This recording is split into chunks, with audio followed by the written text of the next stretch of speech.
Well, let's get specific about it. A lot of Americans got their checks from the government. They immediately turned around and they paid their rent. They paid part of their mortgage. They depended on that to be able to hold over and be able to keep their family inside their apartment or inside their townhome or inside their single-family home. Now, you're going to have eviction notices going out in Martha McSally's Arizona, in Cory Gardner's Colorado, in Joni Ernst's Iowa, in Susan Collins' Maine, and Tom Tillis's North Carolina, and I could keep going, in Mitch McConnell's Kentucky. And are they really going to be able to explain to their constituents, well, you know what?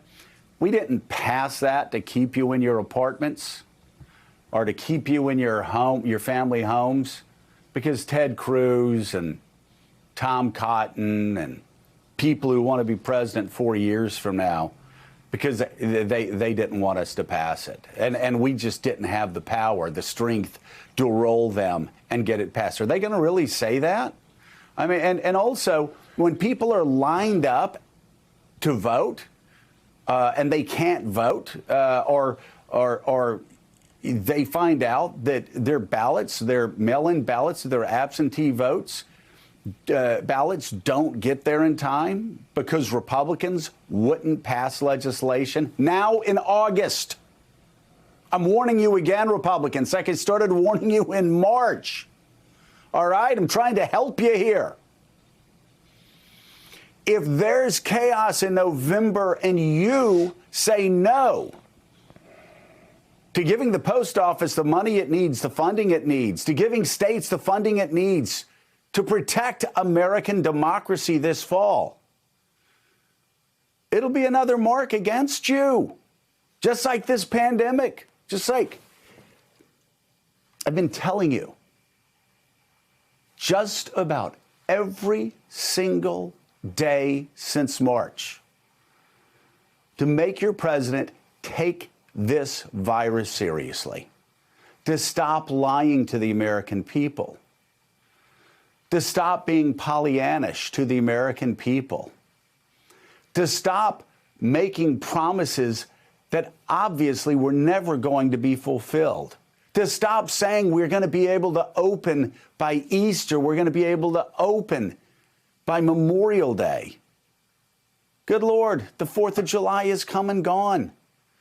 And it's only getting worse. And it's only getting worse because you didn't hold your president to account in March. Americans keep dying because you didn't hold your president to account in March.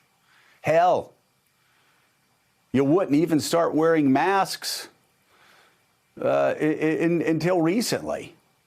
Some of your governors wouldn't let localities pass mask ordinances.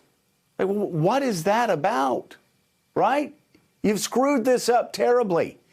You're probably going to lose the presidency of the United States Senate and the House. So here's another chance. Here we are in early August, all right? I'm going to try to help you again. I shouldn't. I don't know why I do. You know, people tell me my problem is I care too damn much. Well, I really do. I care too damn much. So here I am again, telling you, do your job. Push the president to be responsible on the pandemic.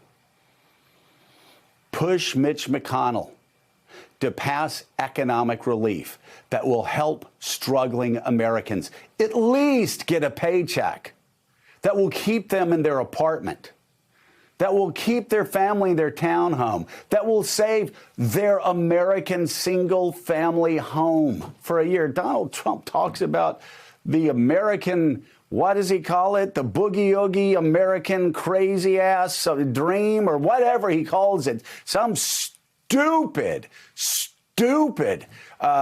tweet about the American dream. You know what the American dream is? The American dream is to be able to feel security living in your own home or your own apartment with your family. And that dream is being torn away from so many Americans right now because of the economic fallout of this pandemic, which did not have to be this bad. But since it is this bad because you didn't listen to the warnings from Joe Biden in January, or so many of us starting in March, a lot of people are suffering, and you got to help them now. And yeah, it's going to cost a lot of money. And for a small government conservative, yeah, it makes me flinch. But we have no choice. Just like you have no choice, you have to make sure that American democracy is protected this fall, and make sure that everyone who wants to vote can vote, whether Donald Trump gets reelected or whether Joe Biden gets elected. You have to do that, and it's early August, okay? Don't screw up like you did on the pandemic. Hold the president accountable on the pandemic. Make him get real. Protect Americans who are suffering, who are about to be evicted, okay? That's real to them. They're more than a crosstab in your polls. And finally, make sure every vote is counted. Whether Trump wins, Biden wins, whether McSally wins, Kelly wins, at the end of the day, that's not your job to worry about. Your job is to protect American democracy. And right now, you're not doing it. Right now, you're not protecting American workers. Right now, you're not protecting American lives. When Mitch McConnell comes back, tell him that. We'll be right back. Thanks for checking out MSNBC on YouTube, and make sure you subscribe to stay up to date on the day's biggest stories. And you can click on any of the videos around us to watch more from Morning Joe and MSNBC. Thanks so much for watching.